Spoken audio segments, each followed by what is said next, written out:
前排双零重力的座椅，这腿部空间，还有小桌板，后排的屏幕，夯不夯？真的，以前我觉得啊，15万级呢买一个插混的大5座，只要空间够大，油耗够低，咱就已经赢麻了。但是没有想到，奇瑞的风云 T9L 反手就给你抛出来一个猎鹰700的智驾选装包啊，朋友们！你像激光雷达、无图的漫游，以及说全场景的泊车，还有城市的 NOA， 它全都有。这可是以前20-30万的车型才有的配置。那今天咱们就开起来啊，看一看这台15万级的车，它的智驾表现到底怎么样？我们今天的测试把智能驾驶直接拉到山路来测试。一般情况下，对智驾的测试我们都会走城区啊，还有高速。在这种北京比较弯多的这种山路，其实还真的是第一次啊！我现在已经把它的智驾打开了，它打开之后，路标是一个彩色的，是彩虹的，我觉得还挺好看的。大部分的车型要不就是绿的，要不就是蓝的，这个还是很能提供情绪价值的。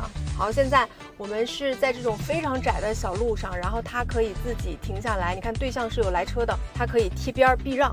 哎，目前为止表现都还是比较稳定的。你看两侧会车的时候，我们肯定不会主动先走，就是它的这个智驾调得非常的保守，你知道吗？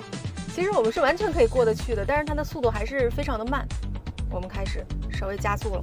这个对于它的驾驶辅助真的还挺有难度的，因为地上是没有画任何车道线的，全凭感觉来开啊。我们其实也可以看看啊，就是全程大概是有12公里左右，我们看看它需要我接管几次。好，对向来车依旧避让的非常的好，然后现在前面有行人了，哎，直接避让开，稍微减了一点点的速度。哦，对向又有来车，好，减速通过，还是比较顺滑的。现在对向是没有来车的，所以我们的速度呢就保持在这个山路的限速的周边。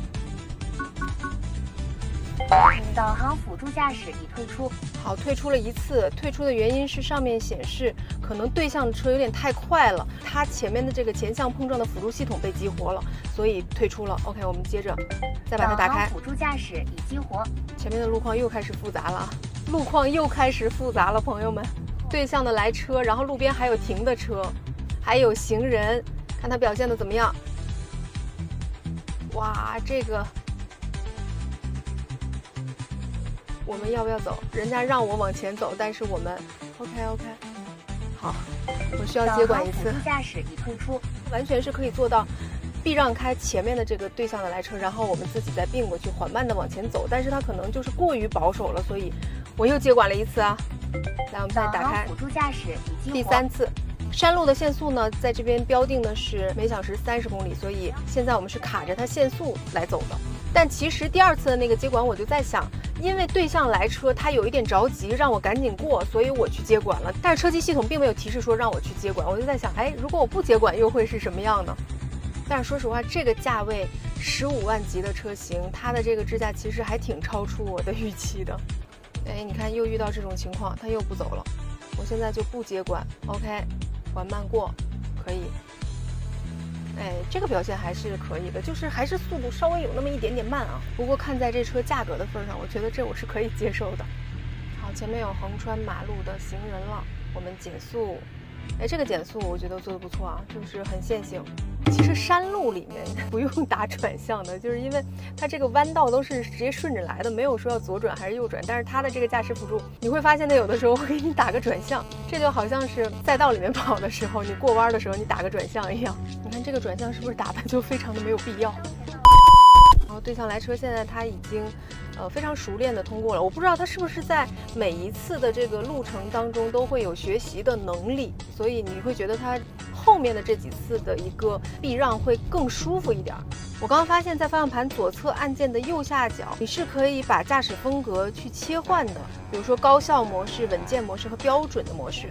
OK， 我左侧车道现在是堵死的一个状态，然后前车非常的慢，哎，缓慢的过去了。就都不需要我去接管啊。我把它调到高效以后，它驾驶风格呢其实是有变化的，就是稍微不那么保守了。